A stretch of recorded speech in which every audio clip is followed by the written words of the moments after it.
ஓம் சர்வமங்கள மாங்கல்யே சிவே சர்வார்த்த சாதகே சரண்யே திரியம்பகே கௌரி நாராயணீ நமோஸ்துதே. ஓம் நமச்சிவாய. மேன்மைகள் சைவநீதி விளங்குக உலகமெல்லாம். நோயற்ற வாழ்வே குறைவற்ற செல்வம்.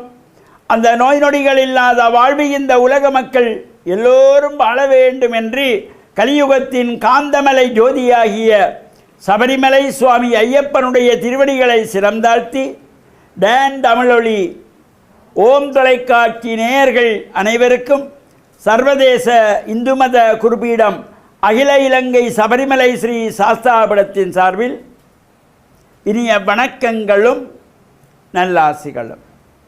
இன்றும் மங்களகரமான விஸ்வாவசு வருஷம் புரட்டாதி மாதம் 28ஆம் நாள் 14/10/2025 செவ்வாய்க்கிழமை.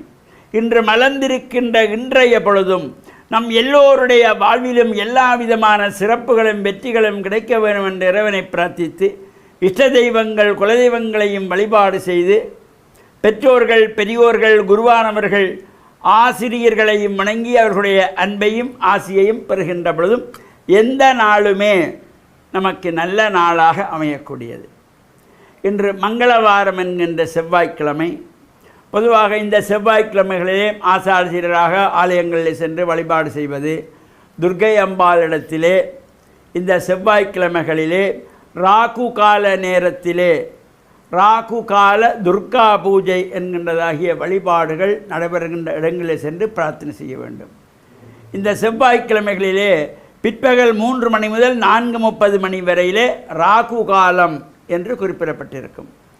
இந்த ராகு காலத்திலே ஏன் நாம் இந்த துர்க்கை அம்பாளுக்கு எலுமிச்சம்பழத்திலே விளக்கேற்றி பூஜை செய்கின்றோம் என்பதை ஒவ்வொருவரும் அறிந்திருக்க வேண்டும். எதற்காக ராகு காலம் என்றால் எந்த காரியங்களையும் செய்யக்கூடாது ஒதுக்கி வைக்கின்ற நாம் அதனை புறந்தள்ளி விடுவோம். ராகு காலத்திலே அது செய்யக்கூடாது.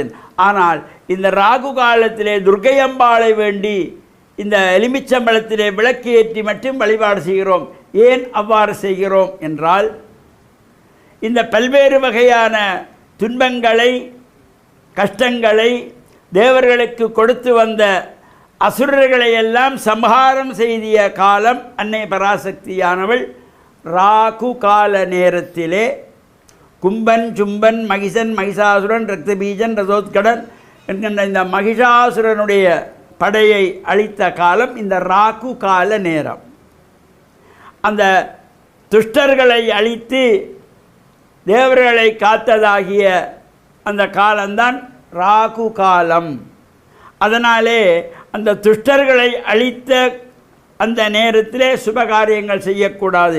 அம்பாளை வழிபாடு செய்வதற்கு நம்மிடத்தில் இருக்கின்ற யாதக ரீதியாக ஏற்படுகின்ற தோஷங்களை நீக்குகின்ற வகையிலே இந்த ராகு காலத்திலே துர்க்கை அம்பாளை வேண்டி எலுமிச்சம்பழத்திலே விளக்கு ஏற்றி வழிபாடுகள் செய்கின்ற பொழுதிலும் குங்கும அர்ச்சனை செய்து பிரார்த்தனை செய்கின்ற பொழுதிலும் எல்லா விதமான சிறப்புகளும் கிடைக்கும்.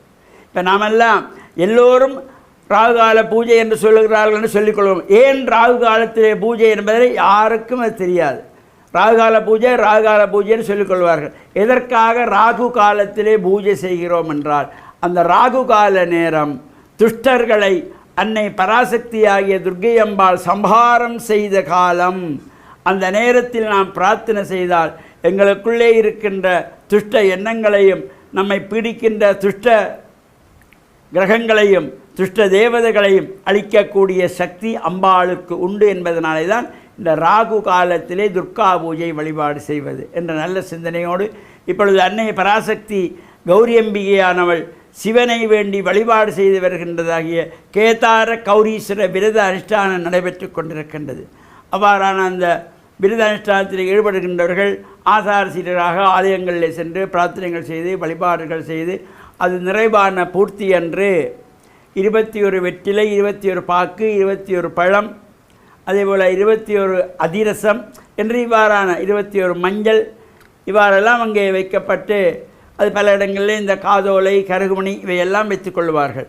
அவ்வாறு பிரார்த்தனைகள் செய்து அம்பாளை வேண்டி வழிபாடு செய்து பாடல்கள் பாடி இந்த பிரார்த்தனை நிறைவு செய்து அம்பிகையானவள் தவநிலையிலே இருந்து சிவனுடைய வாமபாகத்தை அடைந்தாள்.